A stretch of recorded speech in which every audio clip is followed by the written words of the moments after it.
Terus yang kelima nih, sering banget nih ada yang nanya, dok kira-kira perlu nggak sih kita pakai sabun cuci untuk vagina? Sebenarnya menurut saya itu Halo, saya Dr. Pahalia, saya dokter umum di Klinik NKHU. Di sini saya akan menjelaskan bagaimana sih cara merawat organ inti wanita kita dengan baik dan benar. Nah, sebelum saya ngejelasin bagaimana cara merawat vagina dengan baik dan benar, nih ketahui dulu nih tanda dan gejalanya kalau vagina kita tidak terawat dengan baik dan benar. Salah satu tanda dan gejalanya yang paling sering adalah keputihan, gatal-gatal, bau, dan perih. Nah, itu biasanya bisa disebabkan karena bakteri dan jamur.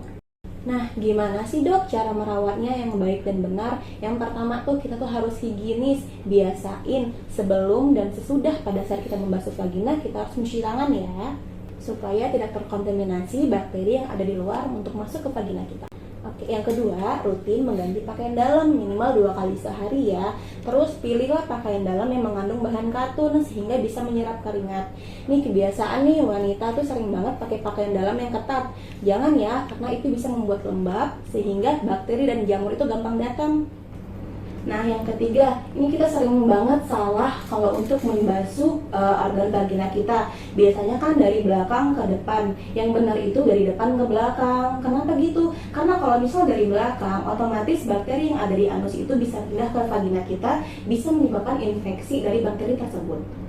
Selesai membasuh harus dikeringkan dengan lembut ya, harus menggunakan tisu yang lembut dan jangan digosok, harus ditep-tep saja supaya menghindari dari iritasi pada vagina kita.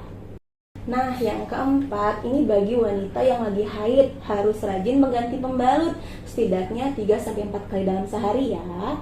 Terus yang kelima nih, sering banget nih ada yang nanya, dok kira-kira perlu nggak sih kita pakai sabun cuci untuk vagina? Sebenarnya menurut saya itu tidak perlu, karena vagina kita nih hebat banget, dia itu punya bakteri baik namanya Lactobacillus. Nah, dia itu bisa menjadi tentara baik nih di tubuh kita. Jadi kalau ada bakteri yang jahat, otomatis itu akan terhalang. Nah, bayangin dong kalau kita pakai sabun cuci, otomatis bakteri yang baik itu akan hilang dan si bakteri jahat akan gampang masuk ke tubuh kita, bisa menyebabkan infeksi. Kalau mau menggunakan pencuci sabun vagina harus sesuai dengan resep dokter dan indikasi ya. Terus pilihlah pembalut yang aman dan yang nyaman. Nah, yang keenam, harus rajin mencukur bulu kemaluan ya. Kenapa? Karena kalau misalnya dia panjang, itu otomatis akan masuk ke sela-sela vagina yang akan membuat gatal. Nah, kita akan rentan untuk menggaruk.